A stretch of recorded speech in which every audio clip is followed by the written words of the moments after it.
Thanks for being here. My name is George Brauchler. I have the honor of serving as our first district attorney. Depending upon how it goes, maybe it'll be the last one. They may shut us down. We don't know. But I want to tell you how important today is and what these folks behind me have put together with TESSA. It's important to us because we're in the business of justice. Now, I know we talk a lot about being tough on the criminals, and we talk a lot about holding people accountable and sending them to incarceration, whether that's jail or prison. That is part of the process. But there's another part, the more important part, the part that you don't get a lot of TV shows and movies on. And that's the part about how do we empower victims, especially in this situation, to leave an abusive relationship. And this is such a huge part of that. Now, our office has dedicated a great deal of resources and expertise to trying to address domestic violence and child abuse. And so we have back here around you, if you look around, raise your hand if you work in our office. We have some subject matter experts. We have our chief domestic violence prosecutor back here. We have the head of our victim witness unit, other victim advocates, the chief of county court, which handles the bulk of our domestic violence cases through misdemeanors. This matters to us. I did a press conference not that long ago with the sheriff, and we talked about the fact that property-related crimes that we have down here are by and large committed by people outside of this county. They come down here to victimize us. That is not true of domestic violence. That is a homegrown crime. We produce a lot of it here, too much of it here. The thing that we don't, I think, appreciate is that every crime has ripple effects to it, but domestic violence has the most profound ripple effects, and you see it in other parts of our system and our community.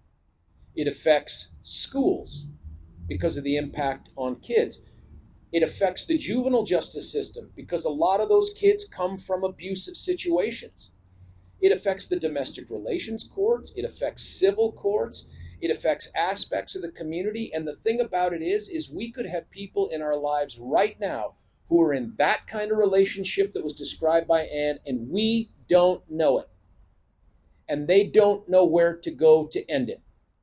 And TESSA is maybe that first best answer that we're able to provide now for the folks in Douglas County. And I'm thrilled. My hope is, and I don't think there's any way to really quantify it, is that when we have a TESSA fully functional, up and running, fully funded, and I'll talk about that in a second too, that we're able to end the abuse for people who didn't think there was any opportunity to end it, that we change lives. This thing that TESSA does, and I'm saying this as the guy who's the DA, this thing, more important than what we do. More potentially impactful than what we do. And so I'm thrilled that we have this here. I can't thank the county commissioners enough for being forward thinking and try to address this. And Ann and her leadership, she started this when she was 1. Isn't that what you said? She said this thing's been around for like 48 years. She only 40. I'm just saying she started this when she was 1, which was amazing.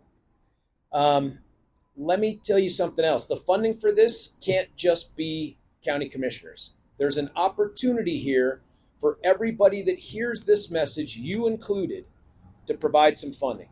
There's a website, TESSACS.org. TESSA, 2 S's, and then the third one after the C, TESSACS.org. Tell folks about it. Go post on your social media. I don't need $1 million. We can do this $5 at a time, $10 at a time. It is tax deductible. Let's get this thing fully funded so that as this message permeates the community, those folks who are in Ann's position say, I know I can go there. I know there's room at the inn and get this done. I'm honored to have been asked to speak about this. And I'll be honest, the other benefit to this is when we try to hold people accountable, semi-truck. Sometimes our cases get impacted because we lose victims. We can lose victims to simply going back to the problem. We see that way too much. We can lose victims to the fear of what's out there if they don't have this relationship. This helps us to do our jobs. But my hope is that what grows out of this is a better, stronger community. And the conversations we have with our neighbors allow us to talk about the things that maybe go on behind the doors that we don't talk about right now.